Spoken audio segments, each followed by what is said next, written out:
Hi, my name's Charlie. I'm one of the co-founders of Three Thrifty Guys. For years, I've been extremely frugal and very tight with my money. I was raised by Great Depressionists, parents and grandparents that were always pinching pennies. Soon after I graduated college, I realized that just pinching pennies wasn't enough. For a while, I was struggling with getting overdrafts, not having enough money at the beginning of each month to pay my mortgage, or just having too much time that was spent towards my finances. And that's when I came up with this 7-step automated system of automating my finances to help me divide my bills up into different categories. So let's get started. If you were like me, then more than likely all of your paycheck is going into one checking account and all of your expenses are coming out of that same account. So your mortgage payment, your grocery bill, and your daycare all come from the same account. On top of all that, you're more than likely living like most Americans, living paycheck to paycheck. So your checking account has little to no wiggle room. Hypothetically, here's an example of what my finances looked like when we were living paycheck to paycheck and everything was going into one account. More than likely, yours looks very similar to this with some variances as to the percentages. So, if you want to stop living paycheck to paycheck and have your money start working for you, then start by this. Automate all your bills so you can spend more time on the things that matter to you.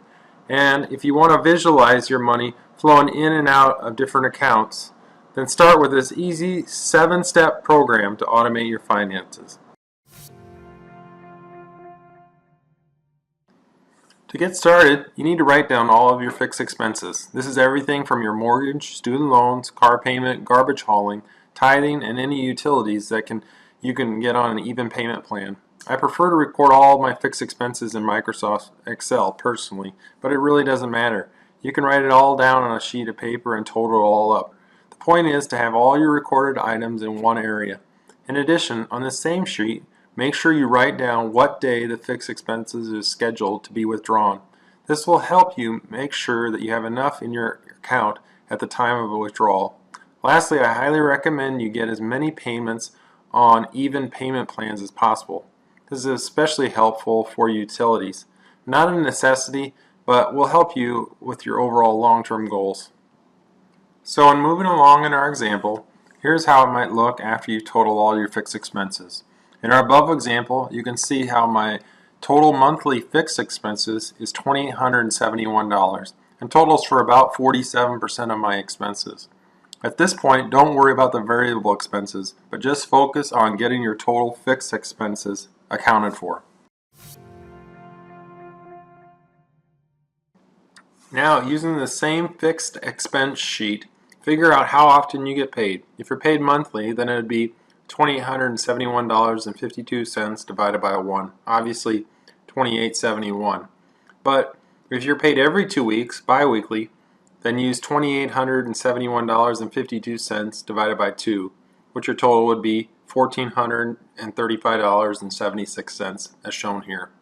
Or weekly would be $2,871.52 divided by 4, equaling $717.88. This is a pretty easy step and doesn't require a lot of time. Pretty basic math once you figure out your total expenses.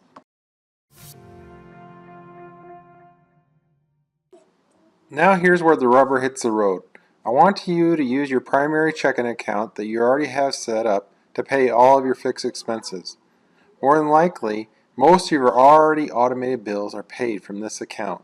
So if you don't have certain fixed expenses that aren't automated, then take the action here to make them automated, whether it be with your Bill's bank pay service or through automated payment plans with your creditors.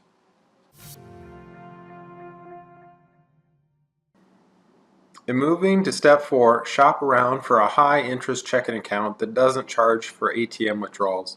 I recommend using another bank than where you have your primary fixed expenses coming out of. It doesn't necessarily need to be another bank, but it helps keep a clear delineation of fixed expenses versus variable expenses. In addition, in choosing a separate bank, then it keeps you from having all your eggs in one basket if something goes awry at your primary bank. Graphically, now your money flow should look like this. with $1,435 going to your fixed checking account and everything else to your new variable high interest checking account.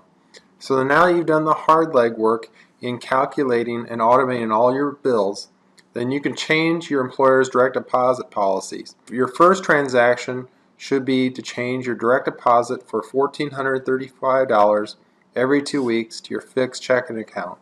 And whatever is left over should go to the variable account. In order to ensure that you have enough cushion in your fixed expense account, then make sure you have an extra $1,435 equal to one biweekly paycheck. This will help ensure that you don't have any overdrafts and can have all your bills automated. Moving to step 6, the hard work is behind you. Now it's time to have some fun. Since your bills are broken out between fixed and variable expenses, then you can focus on reducing your fixed expenses. So let's take your cell phone bill for example. If you're able to reduce your cell phone bill by $100 per month, then you can reduce your bi-weekly direct deposit by $50, or $100 divided by 2. With every dollar that you save on your fixed expenses, then it just adds to your variable account even more, because all of your fixed expenses are broken out. Then it provides you extra motivation to save your fixed expenses, and it's fun to watch your variable account grow. So because you've done all the heavy lifting in steps 1 through 6, then now is the time to enjoy the fruits of your labor and sit back and watch. Watch your high interest variable account grow as you stay motivated to reduce your fixed expenses. As a result, then you can spend more time on the things you want to spend your time on and not worrying about your finances. Graphically, your variable account will look something like this. If you're spending less than you make each week, then over time this account will grow. In your existing system of having just one checking account, you have no knowledge if you're making any progress from week to week, and it isn't motivating like a 2 checking account system is. Then on the flip side, you can see the fixed expense account is completely on autopilot, with your direct deposit siphoning a set amount each pay period. Your bills are being paid automatically and you won't have any overdrafts. To sweeten the deal even more, you'll have some months that will have an extra pay period, like May in the example above. With that extra $1,435 twice a year, then you can put that money towards paying more on your mortgage or just leaving it in your account to pay for Christmas presents at the end of the year. The whole system is a win-win. So hopefully at the end of this series, you'll no longer feel frustrated, ashamed of the overdrafts, the management of your finances. And if you do put in a little bit of legwork at the beginning in order to automate your finances, you'll find that it's very rewarding at the end. So hope you enjoyed this video series, and be sure to subscribe to our YouTube channel. Thanks.